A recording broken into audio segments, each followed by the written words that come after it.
Palavra de Deus, muito bom mesmo. Nós louvamos ao Senhor também pela oportunidade que temos de hoje estarmos juntos e mais um domingo, dia do Senhor, em especial pelas comemorações desses 19 anos em que o Senhor tem abençoado o seu povo aqui em Parque Dourado. Agradecemos todos aqueles que nos visitam. Nossos irmãos de Lagoa Nova estão aqui também, sejam bem-vindos e que o Senhor possa falar aos nossos corações nesta noite. E nós sabemos que os anos podem se passar, mas existem verdades que são fundamentais e que devem permear a vida da igreja, devem conduzir a igreja em todas as épocas. Então, por isso eu decidi expor hoje a segunda epístola de João, toda a epístola. Nós vamos ler a segunda epístola de João, tá bom? Convido a você que foi encontrando a ficar de pé, para que a gente possa ler os 13 versos de uma epístola. Nós fizemos a exposição aqui da primeira epístola, nós não temos no YouTube, nessa época nós não transmitíamos, mas posteriormente iremos expor novamente o primeiro livro de João, para que fique registrado, e hoje nós vamos expor o segundo João, devido aqui os assuntos importantes que João trabalha e desenvolve com a igreja, ou para a igreja. Diz o seguinte, segunda epístola de João: o presbítero, a senhora eleita e aos seus filhos, a quem eu amo na verdade, e não somente eu, mas também todos os que conhecem a verdade, por causa da verdade que permanece em nós e conosco estará para sempre. Que a graça, a misericórdia e a paz da parte de Deus Pai e de Jesus Cristo, Filho do Pai, estejam conosco em verdade e amor. Fiquei muito alegre por ter encontrado alguns de seus filhos que andam na verdade, de acordo com o mandamento que recebemos do Pai. E agora, Senhora, peço-lhe, não como se escrevesse mandamento novo, mas o mesmo que temos tido desde o princípio, que nos amemos uns aos outros. E o amor é este, que andemos segundo os mandamentos de Deus. Este mandamento, como vocês ouviram desde o princípio, é que vocês vivam nesse amor. Porque muitos enganadores têm saído do mundo afora, os quais não confessam que Jesus Cristo veio em carne. Este é o enganador e o anticristo. Tenham cuidado, para que não percam aquilo que temos realizado com esforço, mas recebam plena recompensa. Todo aquele que vai além da doutrina de Cristo e nela não permanece, não tem Deus. O que permanece na doutrina, esse tem tanto o Pai como o Filho. Se alguém for até vocês e não levar esta doutrina, não recebam em casa, nem lhe deem as boas-vindas, porque aquele que lhe dá boas-vindas se faz cúmplice das suas obras más. Ainda tinha muitas coisas a lhes escrever, mas não quis fazê-lo com papel e tinta, pois espero ir visitá-los e conversaremos pessoalmente, para que a nossa alegria seja completa. Os filhos da sua irmã eleita mandam saudações. Bendito e eterno Deus, aquele que registra a verdade, verdade eterna. E sabemos, Senhor, que esta verdade é a fonte de nosso sustento, é a base, ó Deus, da nossa vida, dos nossos relacionamentos. Portanto, Senhor, rogamos encarecidamente que as Tuas palavras possam ser ouvidas, que essas verdades aqui reveladas sejam aplicadas em nossos corações, Senhor.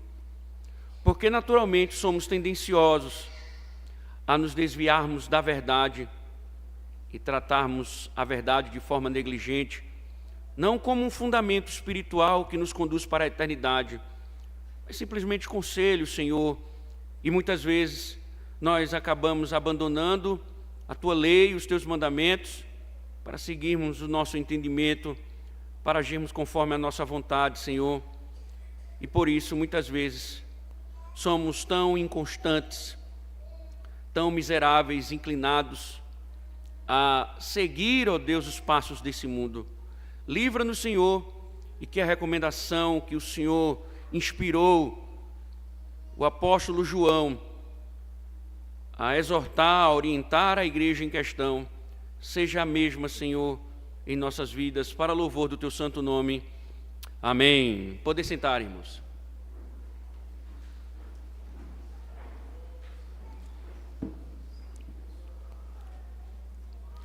A pós-modernidade mudou significativamente o nosso século, com uma nova mentalidade. O arcaico pensar objetivista que cria que a verdade pode ser conhecida foi substituída pelo entendimento pós-modernista de que o ser humano constrói sua própria realidade. Destarte hoje, ninguém pode reivindicar a verdade, pois, segundo eles, ela é simplesmente uma questão de linguagem, um conjunto de narrativas, discursos totalizantes, visando o poder, associadas com a opressão. E com isso, propôs o abandono e o sepultamento daquilo que é chamado de metanarrativa. O que é uma metanarrativa? É o discurso totalizante, universal sobre o mundo e a sociedade que vivemos. Em outras palavras, são os fundamentos, sistemas intelectuais, visões de mundo, os ideais e princípios que os homens alicerçavam-se. O cristianismo, por exemplo, nos provê uma metanarrativa abrangente que vai da criação até a redenção. Mas como no mundo pós-moderno não existem absolutos, o cristianismo é mais uma narrativa que deve ser rejeitada e sepultada, para que o homem, de fato, seja livre dessas estruturas de poderes existentes. Infelizmente, maliciosamente, essa mentalidade influenciou a igreja. Devido ao entendimento contemporâneo de que não existem mais absolutos, a verdade deixou de ser verdade para assumir o lugar de opinião, perdendo lugar para as percepções das pessoas, de cada indivíduo. Doutrina, fundamento, deu lugar a eu acho, eu penso, eu sinto, eu acredito, e a verdade passou a ter tom pessoal. Como tudo, então, é questão de opinião, cada um tem o seu Deus, cada um tem a sua forma de ler as Escrituras, cada um interpreta a Bíblia como quer, cada um cultua a Deus como bem deseja, cada um tem um estilo litúrgico diferente, sua forma pessoal de encarar a vida é também diferente.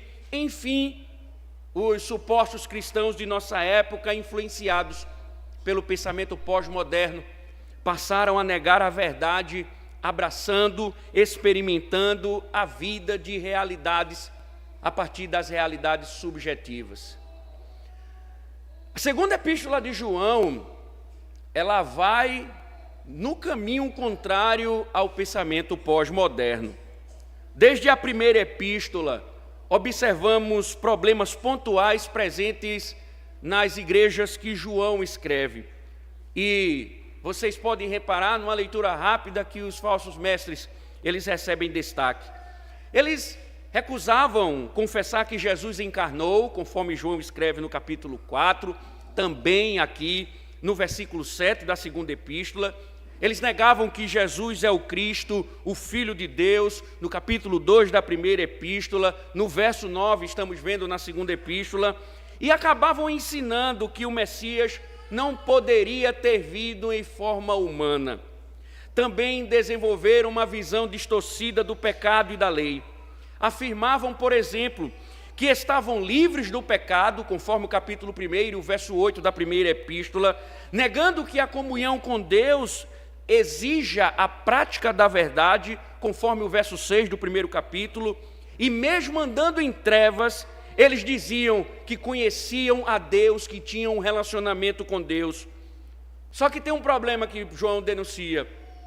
Maliciosamente, eles se valiam da hospitalidade dos cristãos para se infiltrarem nas famílias e igrejas locais, disseminando suas mentiras.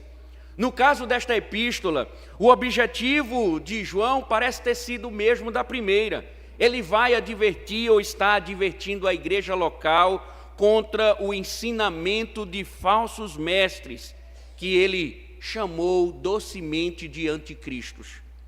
A ocasião que levou João a escrever foi o encontro com membros da igreja, talvez em Éfeso, onde João residia.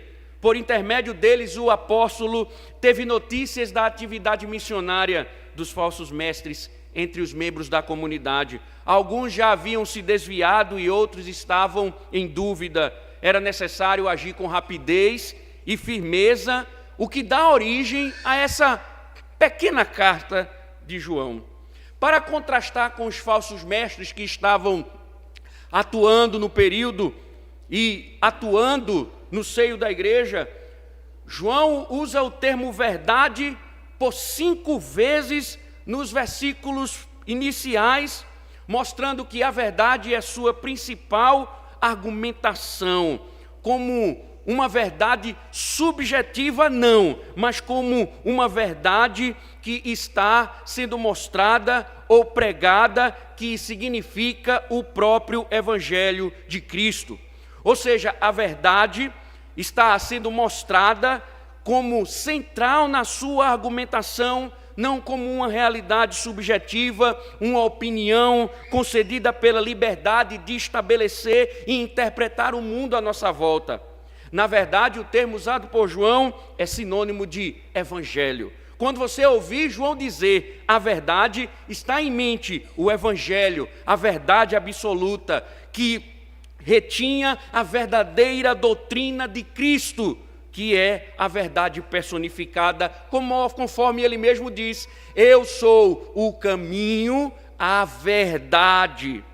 Para João, então, a verdade é o fundamento da igreja, e sem ela não há comunhão, muito menos com o Senhor da igreja.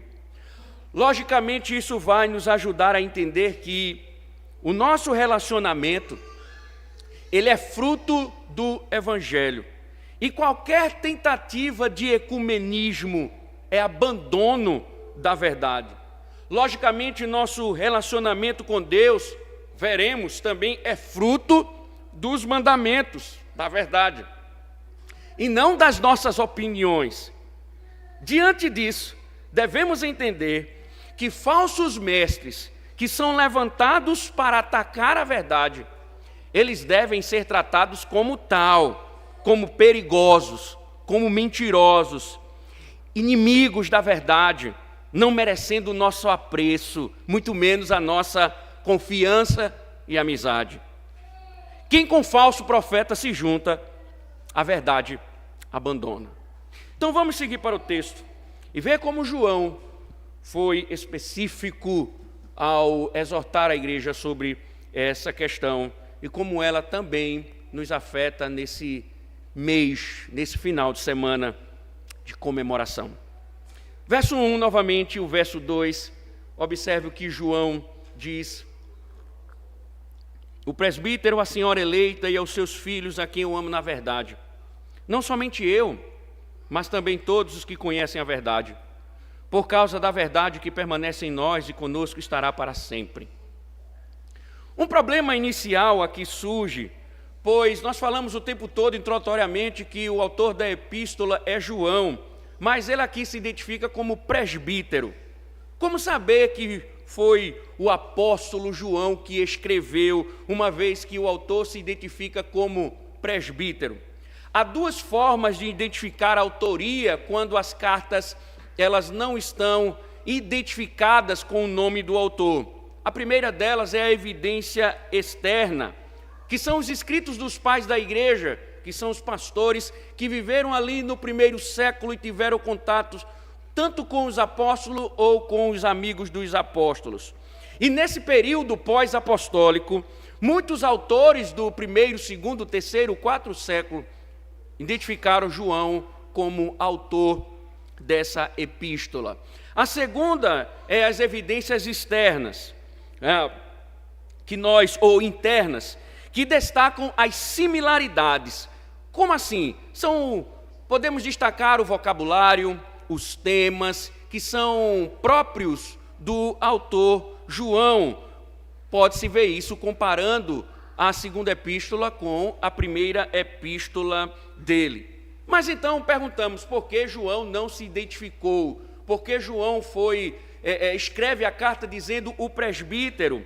Porque essa carta, como vocês percebem, ela tem um tom muito pessoal. E provavelmente assim era conhecido nas igrejas onde atuou e no qual a igreja que ele escreve. E isso pode ser comprovado pela forma como se refere aos irmãos que encontrara. Ele tinha um relacionamento com esta igreja e com alguns irmãos desta igreja, e foi justamente esse encontro que motivou a escrita da carta. Mas há um outro problema aqui na carta, um problema aparente, porque João escreve a senhora eleita e seus filhos. E aí muitos, quando leem rapidamente, imaginam que se trata de uma mulher, uma senhora e seus filhos. Contudo, considerando que o termo eleito, ele é um termo usado nas epístolas do Novo Testamento para se referir aos crentes locais. Paulo faz isso na epístola dele aos Efésios, na primeira epístola aos Tessalonicenses, na segunda epístola também aos Tessalonicenses. E também podemos observar que há uma constante personificação da igreja, como sendo a noiva de Cristo, como sendo a virgem. Não resta dúvida que João, ele não está a escrever a uma mulher literalmente e a seus filhos, mas João está aqui empregando um simbolismo para descrever as congregações para as quais escreveu sua segunda epístola. Observe que no verso 13, ele fala das outras igrejas nesse mesmo aspecto. Ele diz: os filhos da sua irmã eleita mandam saudações. Portanto, irmãos, o apóstolo João escreve à igreja.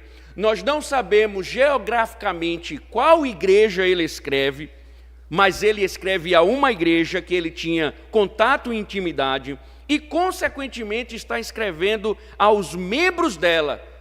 E ele diz: membros que eu amo na verdade. O presbítero João descreve sua relação com a igreja com as palavras: a quem eu amo na verdade. O vínculo existente entre ele e a igreja se dava pela verdade. É importante, irmãos, isso, para enfatizar que João os ama tendo como base a verdade. Lembrando que, quando se fala da verdade, não se fala de subjetividade, mas de componente teológico e doutrinário. A verdade que João se refere é o Evangelho.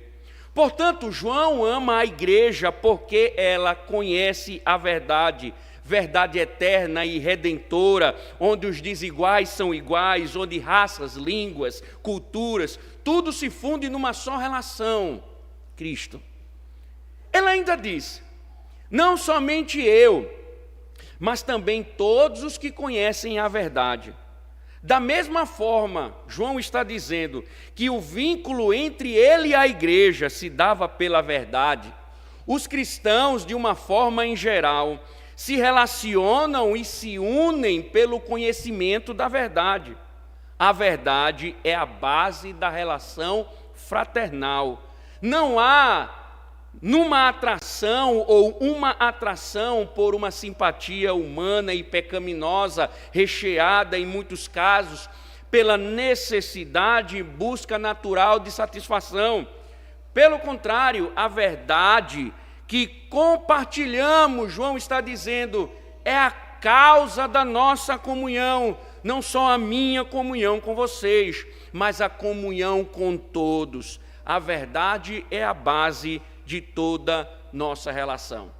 Também é digna de nota a razão pela qual todos aqueles que conhecem a verdade amam a igreja e seus membros. João diz: por causa da verdade que permanece em nós e conosco estará para sempre. O que o apóstolo está dizendo é importante, porque o verbo permanecer, ele traz a ideia de continuação e firmeza. Isto é, é uma verdade que jamais sai, que jamais abandona o genuíno cristão.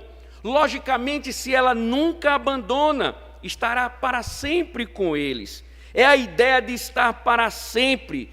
E essa ideia revela não somente uma verdade que une todos, mas é uma verdade que guia todos. Uma verdade que conduz à eternidade. É uma verdade condutora, motivadora, para que todos caminhem até o final. Mas observe outra informação importante no verso de número 3. Que a graça, a misericórdia e a paz da parte de Deus Pai e de Jesus Cristo, o Filho do Pai, estejam conosco em verdade e amor. Os termos usados por João é a primeira vez que aparece uma saudação desse tipo no Novo Testamento. E a única vez. Os termos graça, misericórdia e paz, nos moldes que João aqui expõe, são termos que têm um relacionamento direto com a aliança de Deus no Antigo Testamento, entre Deus e o seu povo. Essa aliança se dava por meio de promessas, mas João informa que a origem dessas bênçãos é tanto o Pai como o Filho. Isso tem mostrado à igreja que é eles a fonte de salvação. Existe um relacionamento entre a igreja e a fonte de salvação. O povo que é eleito desfruta da bênção da redenção. Veja, Deus é a fonte de graça, paz, misericórdia. Contudo, observaram bem que as condições para que a graça, a misericórdia e paz sejam desfrutadas plenamente é a verdade e amor. Assim, meus irmãos, devemos entender verdade e amor como sinônimas. São realidades inseparáveis. Amar a Deus sobre todas as coisas e ao próximo como a ti mesmo só podem ser cumpridos pelo fundamento da verdade. Isso porque, irmãos, como vocês bem sabem, amar não é um sentimento, mas é uma clara e definitiva submissão aos mandamentos. Portanto, desvincular o amor da verdade é abandonar a própria verdade. O que isso tem a nos dizer? Aqui há princípios evidentes. Conforme observamos, enfaticamente João tratar, há um relacionamento estreito entre a verdade e a comunhão. Os afetos da igreja, eles estão baseados na verdade. A verdade é que direciona a comunhão. A verdade é quem estabelece o princípio da comunhão. Isso contraria, irmãos, a maligna ideia de ecumenismo. Isso contraria a maligna ideia de ecumenismo, que busca unir religiões, convicções, sacrificando ao mesmo instante a verdade.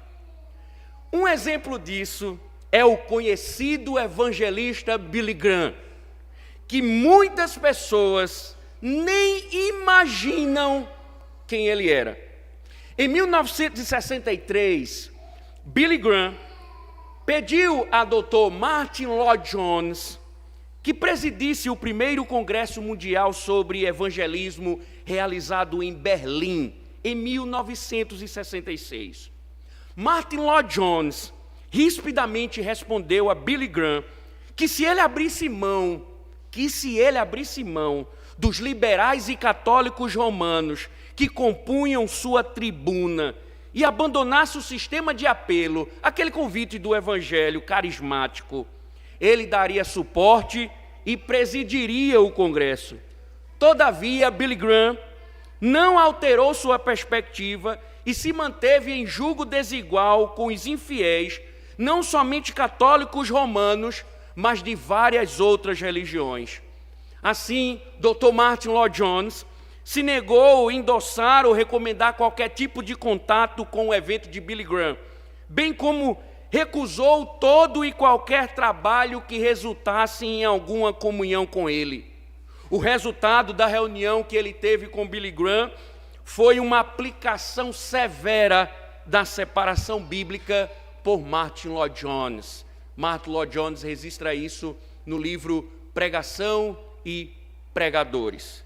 Agora, deixa eu te contar mais coisas. Em 1999, Billy Graham declarou publicamente, abre aspas, minha responsabilidade é pregar o evangelho a qualquer um, pasmem, e deixar que eles escolham a sua própria igreja, seja ela católica ou protestante, ou ortodoxa, ou qualquer que seja. Entrevista a Patricia Reese em 1999, no dia 10 de outubro. Ele ainda diz, abre aspas, meu objetivo não era fazer com que as pessoas saíssem de suas igrejas. Muitas pessoas que fizeram uma decisão para Cristo em nossas reuniões se uniram à Igreja Católica e nós recebemos elogios de publicações católicas pelo interesse reavivado em suas igrejas após nossa campanha. Isso aconteceu em Boston, Washington e etc., num dos livros de Billy Graham. Sobre a missa católica, ele disse, nessa semana passada, numa grande catedral católica, eu preguei um sermão para o funeral de um amigo íntimo meu que era católico. E eles tinham vários bispos e arcebispos participando.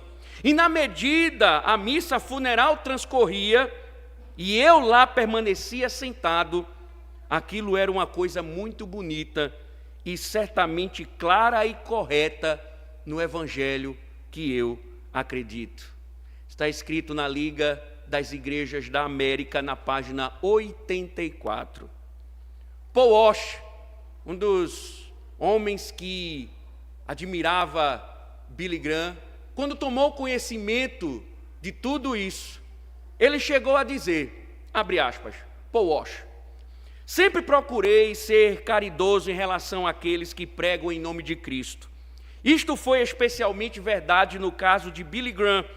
No entanto, no ano passado, quando ele ainda estava vivo, quando foi no ano 2009, quando Billy Graham escreveu isso, no entanto, no ano passado, ou Paul Walsh escreve, no entanto, no ano passado eu vi e ouvi várias coisas a respeito de suas crenças e ministérios, que me levaram a retirar qualquer recomendação de sua pessoa e pregação. Lamento minhas passadas declarações positivas sobre esse homem e seu ministério. Entristece-me, mas eu tenho que concordar agora com as conclusões. Ele sofre de algum tipo de demência, ou ele negou Cristo como o único caminho, verdade e vida. Billy Graham, para mim, assim como tantos outros, não é referência de pregação. Não há referência de evangelismo, mas sim de ecumenismo. O Cristo dele era ecumênico, que via o catolicismo como verdade. Na verdade, o catolicismo é a prostituta de Roma. O Papa é o anticristo. E ele abandonou a verdade quando se aliou aos romanos, aos liberais, tinha sistema de apelo e acabou soterrando a verdade. Mas João mostra algo importante. O relacionamento entre igreja e outros irmãos está fundamentado na revelação divina e não na nossa pretensão carnal de união. Não existe união quando nós abandonamos a verdade. Não existe comunhão em detrimento da verdade. Nós não estamos autorizados a ter um relacionamento com aqueles que abandonam a verdade. É a verdade que nós seguimos, é ela quem fundamenta os nossos relacionamentos. Por isso, irmãos, nesses 19 anos, nós precisamos ter cautela, mais do que nunca, com aqueles que se dizem evangélicos e buscam afinidade, mas abandonam a verdade. Devemos considerar que em muitos casos são seitas gospel, que nunca andaram na verdade. E o que João está dizendo é: o que nos mantém unidos é a verdade, não opiniões a respeito da verdade. Nossos relacionamentos espirituais, nossa comunhão com a igreja, ela é fundamentada na verdade. Se não há verdade, não há relacionamentos. Se um dia a igreja de Parque Dourado não quiser mais a verdade, o pastor deve sair dela. Da mesma forma, quando alguém não quer ouvir a verdade, deve ser expulsa dela. Porque se não há verdade, não há relacionamento. Também é importante entender o que João tem descrito aqui. Encarar, importante, o que João coloca, que abandonar a verdade é abandonar o próprio Deus. Há um relacionamento entre Deus e a verdade. A verdade, a lei de Deus, é a expressão do caráter de Deus. A lei de Deus é a expressão da vontade de Deus. O Evangelho é a voz de Deus, de quem Ele é e de sua vontade. Quando nós abandonamos a verdade, nós abandonamos o próprio Deus. Então, o relacionamento com Deus é uma virtude, ou se dá em razão do fundamento da verdade. Eu não me relaciono com Deus conforme os meus conceitos, filosofias, mas conforme a vontade de Deus expressa na sua revelação. Deus não quer intimidade com aqueles e não tem intimidade e relacionamento com aqueles que não estão fundamentados na verdade. A verdade é quem fundamenta não só os nossos relacionamentos, mas fundamenta o meu relacionamento com Deus. Porque hoje isso é importante. Por quê? Porque existe hoje um tipo de relacionamento evangelical que abre mão da verdade. Existe uma adoração hoje que tem rejeitado a verdade. Existe um tipo de vida cristã que tem abandonado a verdade. E muitas vezes nós estamos nos associando com eles sem nenhuma crítica. E devemos entender o que João disse. Aquilo que não é a verdade nos afasta do Deus verdadeiro. Não esqueçamos disso. É a verdade que fundamenta os nossos relacionamentos, a nossa comunhão e a nossa relação com Deus. Esse princípio vai se desenvolver, ou esses princípios irão se desenvolver no decorrer da argumentação de João, para que ele chegue no seu ponto, que é atacar os hereges, porque eles estavam tendo comunhão com os hereges, seguindo o entendimento dos hereges, e João está dizendo: ó, vocês estão se desviando. E esses princípios vão agora ajustar a argumentação de João. Veja a primeira parte, que vai tratar sobre o amor fraternal, do verso 4 ao verso número 6. Veja que ele diz: fiquei muito alegre por ter encontrado alguns de seus filhos que andam na verdade. Veja, que andam na verdade de acordo com o mandamento que recebemos do Pai. E agora, Senhora, peço-lhe não como se escrevesse um mandamento novo, mas o mesmo que temos tido desde o princípio, que nos amemos uns aos outros. E o amor é este: que andemos segundo os mandamentos de Deus. Este mandamento, como vocês ouviram desde o princípio, é que vocês vivam nesse amor. Veja que após a saudação, João introduz o conteúdo da carta, ele expressa a sua alegria em saber que alguns filhos, como vocês já sabem, os membros da igreja eleita, estavam andando na verdade. O verbo aqui andar é uma metáfora muito usada pelos escritores sagrados. o mesmo termo é usado por Paulo em Gálatas, é usado na Epístola aos Efésios, é usado na Epístola de Colossos. E essa mesma metáfora, ela traz uma ideia de modo como se vive, modo como tem caminhado. Ou seja, quando ele fala em andar, aqueles que andam na verdade, significa que aqueles que formam o corpo de Cristo estão procedendo no dia a dia. Isso vem mostrar que o cristianismo ele não é um assentimento meramente intelectual. Não é algo que simplesmente se apreende no campo das ideias. Não é algo que vem reforçar nossa competência intelectual, nossa compreensão sistemática. Mas o que João está dizendo é: a verdade nos faz andar, ela nos conduz. Andar na verdade, o dia a dia é baseado na verdade.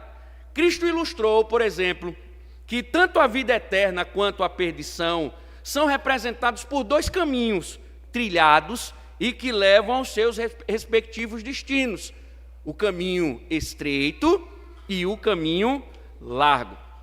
Na época de João, interessante observar, ele escreve esta carta porque existiam os mestres gnósticos. Quem eram os mestres gnósticos? Era uma religião do primeiro século que vai se desenvolvendo e cria muitos problemas no segundo século da igreja. Eles viviam uma vida religiosa, porém, eles seguiam os seus próprios modelos, os seus próprios padrões. Eles viviam a vida como eles entendiam a partir da sua filosofia.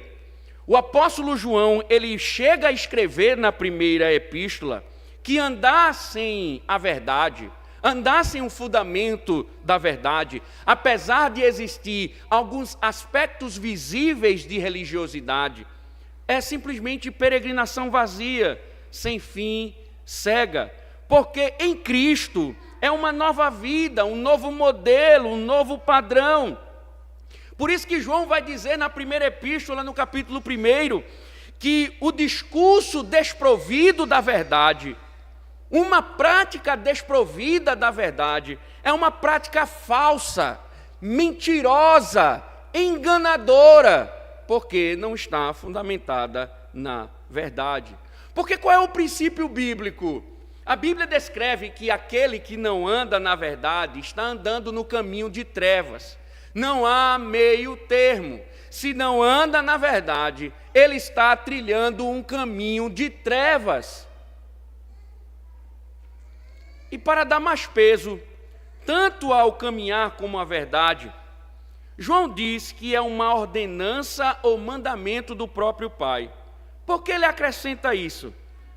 Seria algo desnecessário esse acréscimo?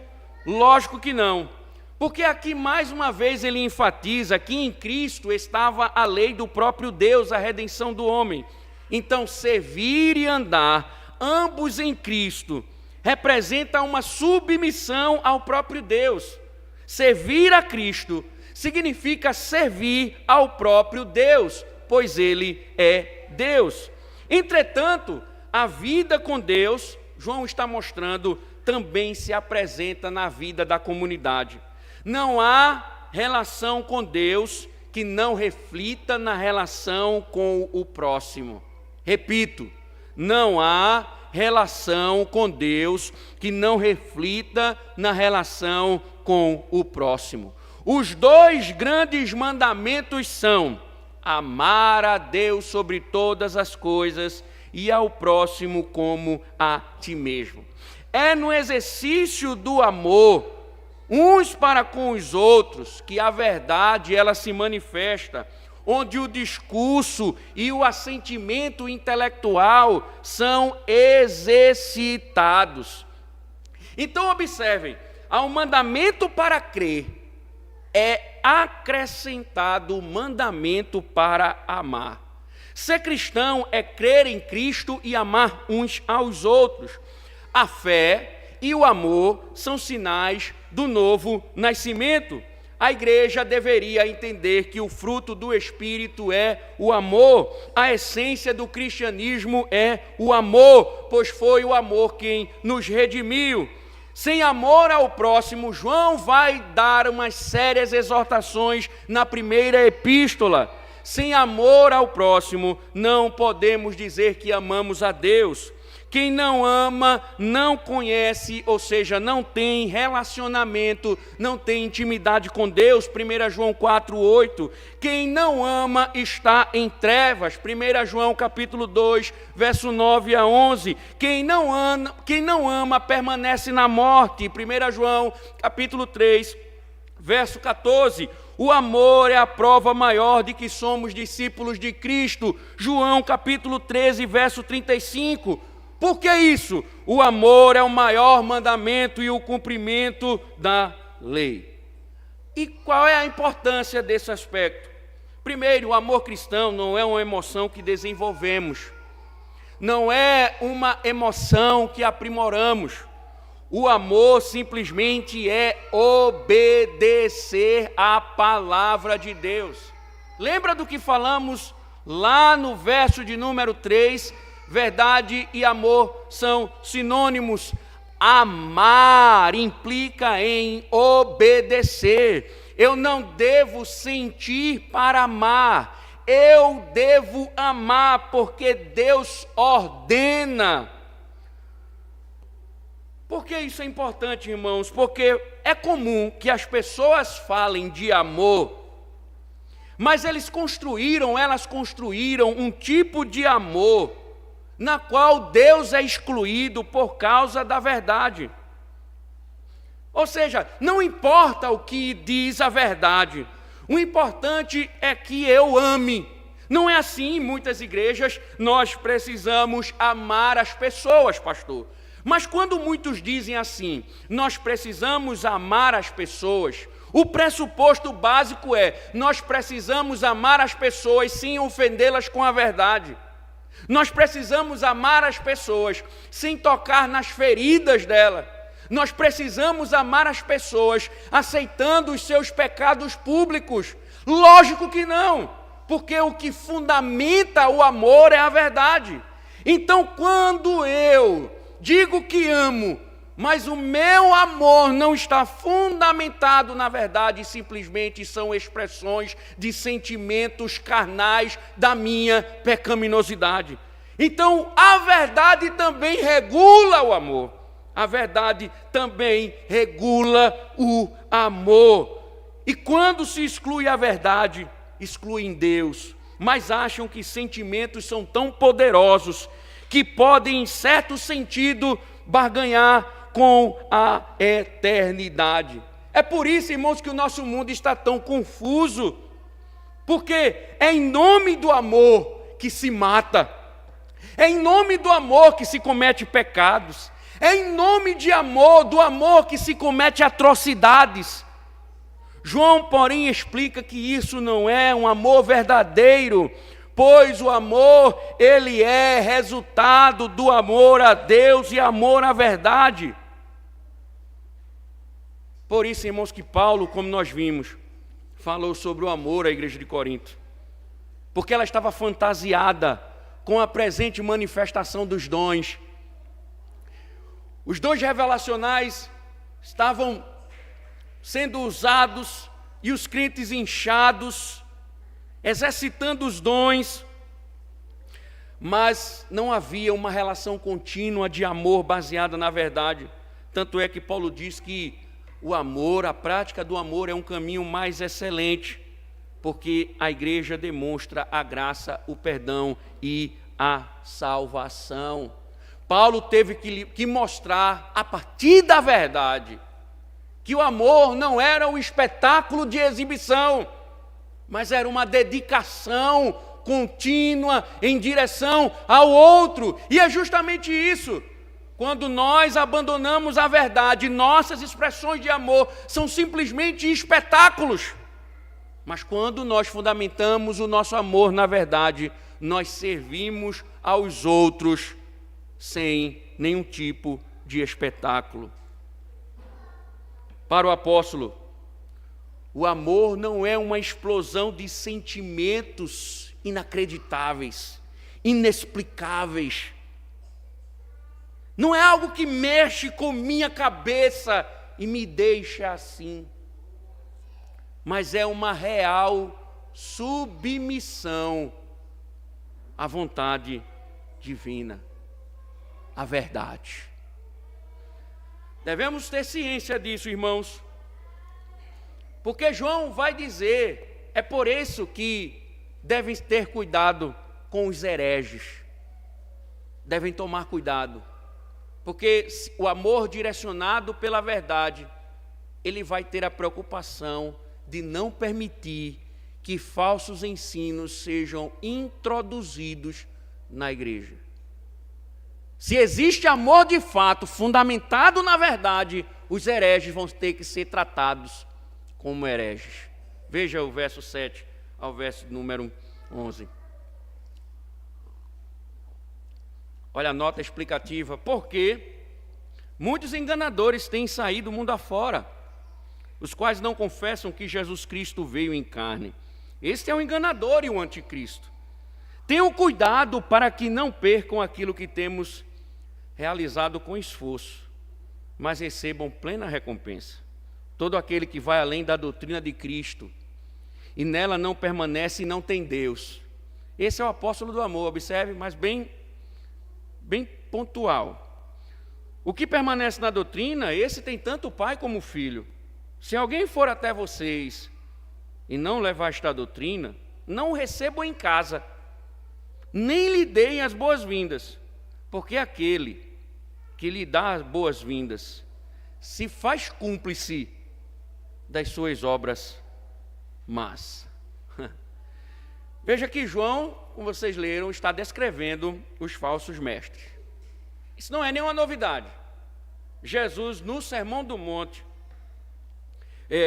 quando ele muitas vezes falou em seus discursos, ele chegou a dizer, por exemplo, falsos cristos e falsos profetas se levantarão e mostrarão grandes sinais e prodígios para enganar, se possível, os próprios eleitos. Mateus 24, 24.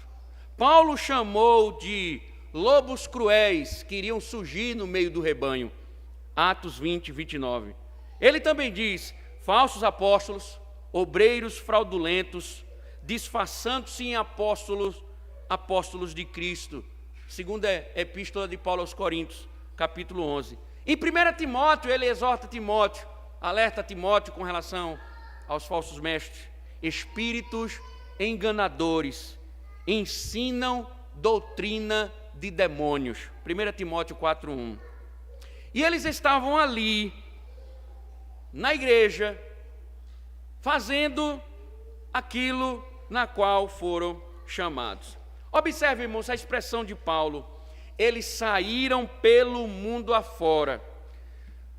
João está usando a mesma linguagem que ele usou na sua primeira epístola, no capítulo 2. Mas o que é que ele está querendo dizer com isso? A ideia do sair do nosso meio, que é que João descreve lá no capítulo 2. Eles saíram do nosso meio. E agora ele diz, saíram pelo mundo afora. O que João está mostrando é que eles foram possuídos de valor missionário, na mesma proporção em que os apóstolos foram enviados por Cristo. Ou seja, não era alguém que ensinava quando tinha uma oportunidade, mas era alguém com caráter missionário. Ele saía pregando de casa em casa, viajando pelas grandes estradas romanas que possuíam ou que permitiam uma circulação entre as cidades, com um único propósito: eles saíam objetivando ensinar. E o que ensinavam? Ensinavam que Cristo não veio em carne. E isso referindo-se aos gnósticos. Eles acreditavam que na natureza humana há um princípio de dualismo.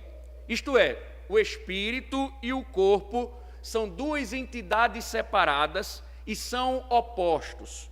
Para eles, o pecado habita na carne, na nossa carne, aqui nos nossos tecidos, o que torna o nosso corpo mau. O corpo, então, podia fazer tudo o que lhe agradasse, viver nos prazeres da carne, para que, a partir do pecado, nós viéssemos a sacrificá-lo mais e mais.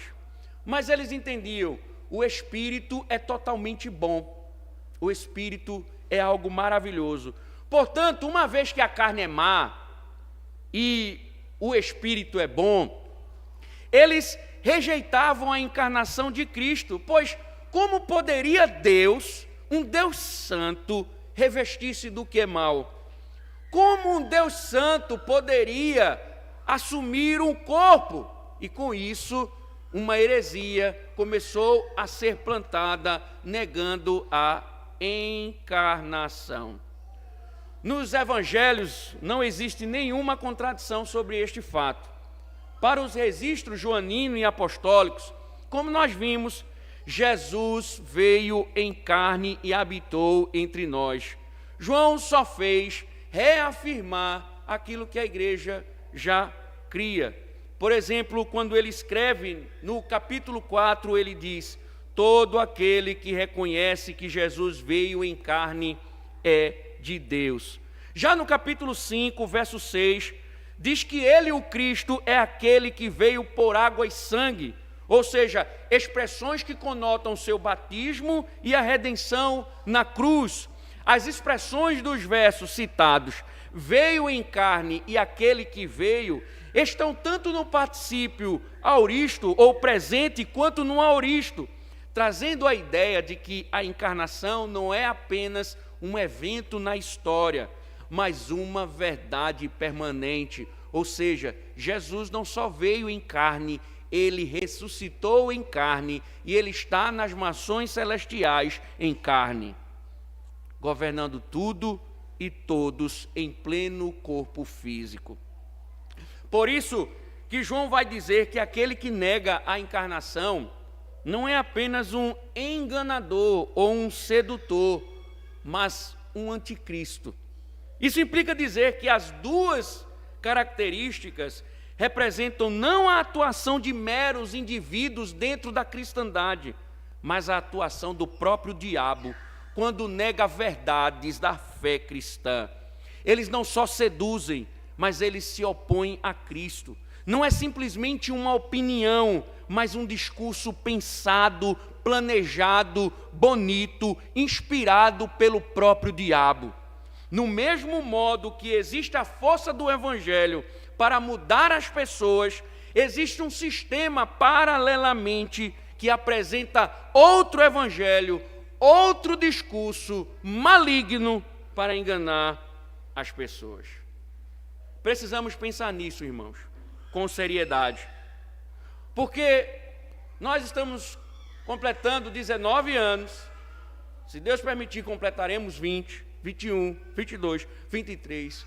Enquanto vivermos nessa vida, como igreja, sofreremos ataques dos falsos mestres que estão em oposição ao cristianismo.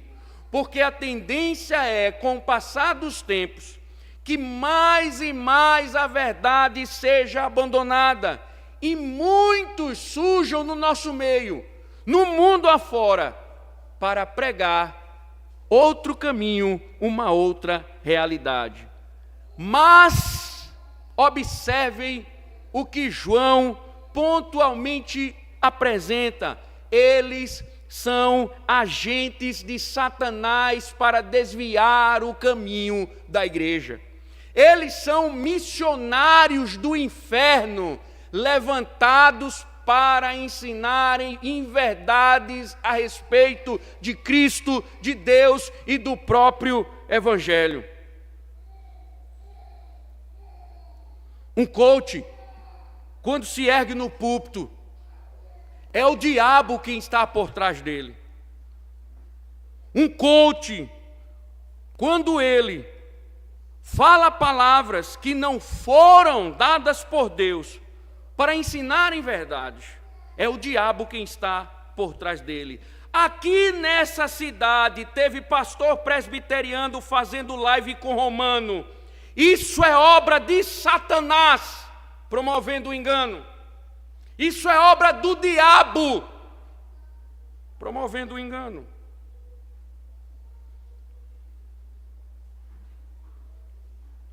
Nós não podemos fechar os olhos para isso. Nós não podemos achar isso normal. Nós não podemos achar que isso é expressão de amor. Isso é o espírito do anticristo. Isso é o espírito daquele que se opõe a Cristo, que se levanta contra Cristo. E uma igreja genuína, fundamentada na verdade, ela tem que se erguer e se opor contra isso, e não achar isso algo bonito, uma expressão de amor. Por isso que, tendo descrito o fato e indicado o perigo dos falsos mestres itinerantes, João emite sua própria advertência: tenham cuidado. Cuidem, prestem atenção. O verbo, ele imprime a ideia de uma atividade vigilante. Você tem que estar vigilante, porque eles estão aí, prontos, de pé, ensinando. Não é uma questão de ponto de vista, não é uma questão de educadamente ouvi-los, mas é uma questão de rejeição. Nesse dia mesmo da live eu tive que comentar: salada só de fruta. Nós não devemos achar isso normal. Não é uma questão de ponto de vista, é a verdade maliciosamente sendo negada. Roma não é cristianismo. O Papa não é cristianismo. Idolatria não é cristianismo. E quando um homem ou alguém se alinha ao discurso, ao anticristo se une. João está mostrando isso é perigoso, porque interfere num sistema teológico saudável.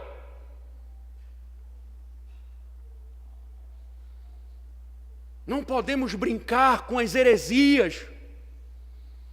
Não podemos brincar com esses falsos mestres que muitas vezes estão nos púlpitos de muitas igrejas presbiterianas. Homens que não têm compromisso com a verdade. Homens que não estão preocupados com a alma, mas simplesmente plantar discursos que são contrários à verdade. E com palavrinhas de amor, muitas vezes tem cativado a muitos. E João é muito enfático aqui, porque ele diz: olha, tomem cuidado para que vocês não percam o que foi realizado com muito esforço. João está seriamente chamando a atenção sobre essa questão. Heresia é vital.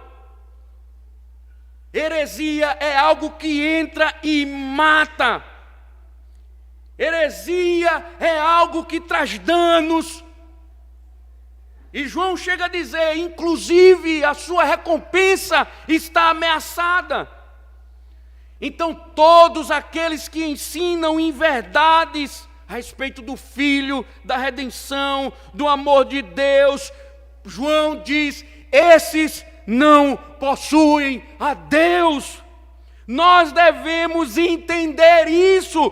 Falso profeta, falso mestre, falso pastor, ele não carrega Deus em seus lombos.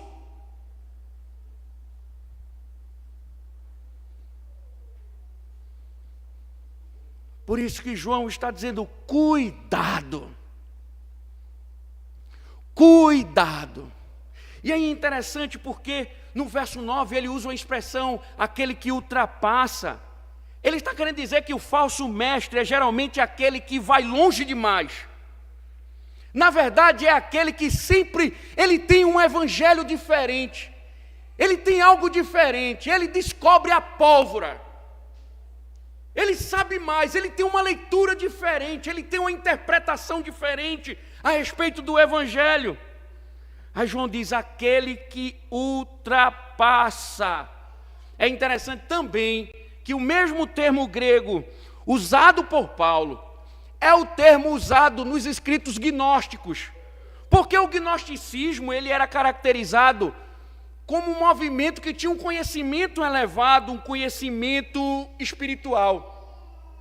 Mas eles eram tão elevados, tão conhecedores de forma elevada, que eles ultrapassaram, eles saíram do Evangelho, eles estão caminhando, trilhando por outros discursos,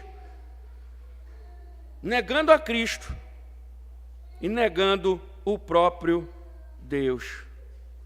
Mas João diz, não é o caso de vocês, porque vocês têm tanto o Pai como o Filho, pois vocês permanecem na verdade, portanto tomem cuidado, porque vocês não precisam avançar mais em nada. O que é que João está dizendo? Igreja, a verdade é suficiente, nós não precisamos de mais nada.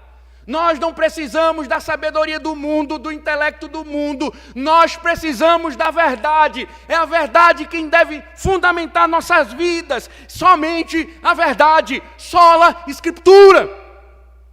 Porque quem sai das Escrituras ultrapassa, vai além. Por isso que a igreja não precisa de novas revelações do Espírito. Por isso que a igreja não precisa de profecia. Por isso que a igreja não precisa de línguas. Por isso que a igreja não precisa de ninguém se levantando aqui no meio, contando revelação. Porque João diz, a verdade basta. Você já tem a verdade. Eles, os falsos mestres, irão tentar perverter o Evangelho, pois eles operam segundo seus conhecimentos, além daquilo que está escrito. João chama isso de obras más. Aí, olha a dica de João. Irmãos, veja que assunto sério, não é? Porque a dica pertinente à igreja é, se alguém não traz esta doutrina, não recebais em casa, nem lhes deis boas-vindas. Para nós, muitas vezes para alguns, do tipo, #Deus é amor. Esse tipo de discurso soa escandaloso. Porque geralmente nós estamos acostumados com a pluralidade, com a tolerância. Vamos ser, hoje não é a expressão do momento, vamos ser tolerantes. João não era, que bom. E olha que ele é o apóstolo do amor, hein? Porque como pode um cristão ser tão mal educado a ponto de ser intolerante com aquele que pensa diferente, não receber o cara em casa, não dar um cafezinho, comer uma bolachinha, trocar, pastor, mas ele tem uma conversa tão boa. Olha, você conversa com ele, ele tem uma conversa tão boa, tão maravilhosa, é gente maravilhosa. Entendam, irmãos, que João aqui não está negando a hospitalidade. Pelo contrário, a hospitalidade sempre foi algo enfatizado nos evangelhos. Paulo foi muitas vezes socorrido dentro da hospitalidade. Ele foi socorrido por Lídia em Filipos, por Jasão em Tessalônica, por Gaio em Corinto. Então era uma prática comum na igreja primitiva. O autor aos Hebreus chega a dizer que alguns que não negligenciaram a hospitalidade chegaram a acolher anjos. Hebreus 13. Então, essa é uma prática comum. Estaria João, então, negando, distorcendo uma recomendação bíblica, algo que era praticado na igreja primitiva? Não. Por quê? Porque a expressão saudar, cumprimentar, ela indica a entrada em comunhão com a pessoa saudada. Receber o falso mestre aqui não era simplesmente receber, era expressar solidariedade com ele. Dar boas-vindas, no caso, era o mesmo que caminhar e, o pior, ajudá-lo malignamente no propósito de pregar o erro. Vejam, para João, a hospitalidade não pode ser ponto de negociação com a verdade. Para João, a hospitalidade não pode ser ponto de negociação com a verdade. Todos devem entender que acima de todas as ordenanças está a verdade. A igreja não deveria usar o pretexto da hospitalidade para abrir espaço, não somente nas casas, mas nas reuniões litúrgicas dela. Tanto as casas como as sinagogas não deveriam, João está dizendo, e não devem ser hospedeiras de hereges. Eles não devem ser tratados como irmãos, mas como profetas do diabo, anticristos. Assim sendo, João diz que aquele que assim não proceder está sendo cúmplice de suas obras más. Veja, irmãos, a heresia não é apenas um erro, mas também uma obra iníqua.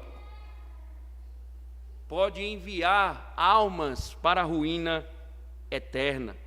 Hospedá-los significa hospedar o próprio mal. O mal não vem para unir, para salvar, redimir, mas para destruir a obra santa realizada por Cristo. Aqueles que pregam heresias não estão simplesmente com um discurso equivocado. Não somente o seu intelecto está mergulhado no pecado, mas eles estão caminhando em direção àquilo que é mal. E como agente de Satanás, eles estão conduzindo outros. Eles eram pervertidos. Eles não só eram pervertidos, mas pervertiam a própria mensagem. Contudo, irmãos, embora o discurso paulino reflita a verdade bíblica, embora apesar de todos os alertas sobre esses falsos mestres, não são eles que são honrados nos casamentos e festas. Eles são prestigiados, seja pela amizade, seja por um outro tipo de relacionamento. São convidados para casar, batizar, para conviver no ambiente daqueles que dizem amar a verdade. Paulo, João está dizendo, ele é um agente do diabo. Ele está levantado ali para enganar. Por mais que ele tenha um discurso bonito, por mais que ele tenha uma aparência bela, o que pesa sobre ele é o seu espírito diabólico. O que pesa sobre ele é que ele é um agente de Satanás. Então, se a verdade ela me regula, nunca entrarei em comunhão com ele. Ele pode ser rico, empresário, influente, mas o que pesa sobre ele é sua natureza infernal. O que pesa sobre ele é que ele é um instrumento de Satanás. Então, quando você abre espaço, no dia que ele tiver a oportunidade, ele vai abrir a boca do inferno em sua direção, para lhe tirar do caminho da verdade. E por isso devem ser desprezados como tal. E João diz, eles não podem ter a oportunidade de falar, porque veneno mortal da boca sairá. E ele está posto por Satanás para enganar a muitos. E muitos estavam se desviando dentro da igreja.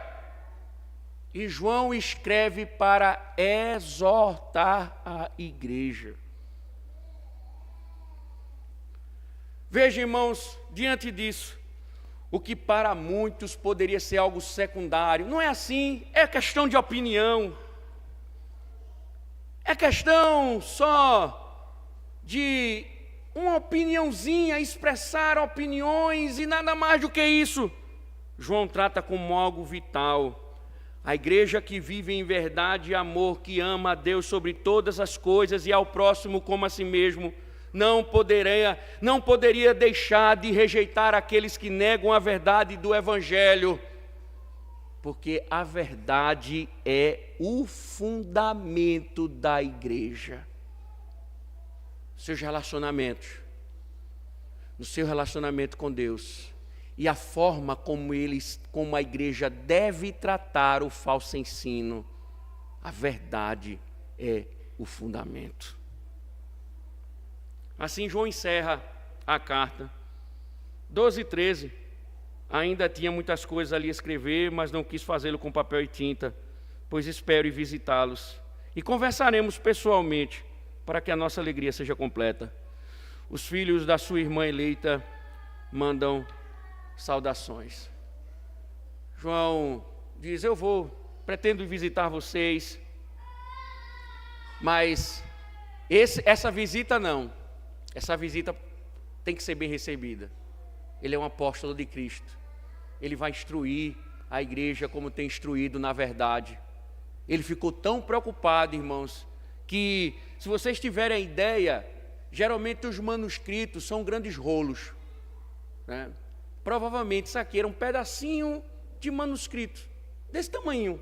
Ou seja, ele ficou tão preocupado com a igreja, que alguns estudiosos chegam a dizer que, quando informaram a atuação dos hereges no seio da igreja, ele disse: opa, espera aí, que eu vou escrever e vocês vão entregar essa carta lá. Preocupado que ele estava. E aqui ele está dizendo: espero vê-los em breve, estar com vocês, né, e a gente vai conversar, ou seja, João, ele pretende no futuro ir na igreja, e assim, encerrando com a saudação, dizendo: a tua irmã, que é eleita, ela manda saudações. Ou seja, é a igreja que João estava pastoreando no momento. João diz: olha, a igreja irmã na fé, que também é fundamentada na verdade, que anda na verdade, manda saudações. É como se assim, manda um abraço. Ou como diz uma pessoa aqui na igreja, um beijo e um pedaço de queijo judaico, né? Então ele está sempre, ele vai chegar, a gente vai chegar por aí. Um abração e em breve. O Ari Wisber chega a dizer: esta carta é uma pérola da correspondência sagrada. No entanto, não se deve esquecer que sua ênfase principal e a necessidade que João expressa deve nos deixar permanentemente atentos, porque o mundo está cheio de enganadores. Para nós, igreja, que mais um ano completamos, devemos estar firmes na verdade, porque o mundo está cheio de engano. Não é promessa de campanha, mas preciso dizer, ano que vem teremos eleição e essa promessa eu posso fazer. Andarei na verdade o tempo que o Senhor de vida me conceder, porque isso é vital para a igreja. E não podemos abrir mão da verdade. Ela é quem nos une. Ela é quem nos dá comunhão com Deus. E é ela quem nos preserva dos ataques maliciosos. Como diz os puritanos com relação à confissão de fé, diz que os padrões de Westminster ou as confissões históricas são como pele. Não permitem que o que está fora entre, nem o que está dentro saia. A verdade não só nos une, a verdade nos promove um relacionamento com Deus. E a verdade é como a pele, vai nos preservar até o dia que a consumação chegar.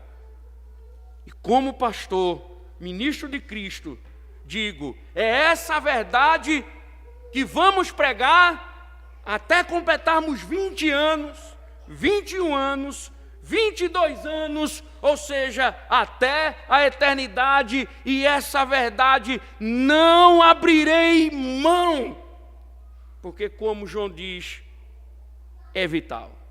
A igreja deve também seguir convictamente nisso. Pois se um dia eu abandonar a verdade, me expulsem, me disciplinem, me denunciem, mas não negociem a verdade, porque eu não estou acima da verdade. E aqueles que não amam a verdade nunca serão bem aceitos nessa comunidade, porque é a verdade que fundamenta nossas vidas. Que Deus te abençoe, meu irmão, minha irmã. Parabéns pelos 19 anos. E não esqueçamos, a verdade é o nosso fundamento. Porque foi a verdade quem nos salvou. Louvado seja o nome do Senhor. Amém. Obrigado, Deus. Obrigado, Senhor, pelas suas misericórdias sobre nós. Obrigado porque a verdade que nos salvou tem nos sustentado, ó Deus. Que nos sustente, Senhor. Nos livra do erro, nos livra do engano. Nos livra dos homens perversos. Nos livra, Senhor, daqueles que estão erguidos por Satanás para nos desviar do caminho. Seja conosco, Senhor, em nome de Cristo. Amém. Irmãos, vamos ficar em pé, louvar ao Senhor com alegria, celebrando em ações de graças ao Senhor. Também neste momento,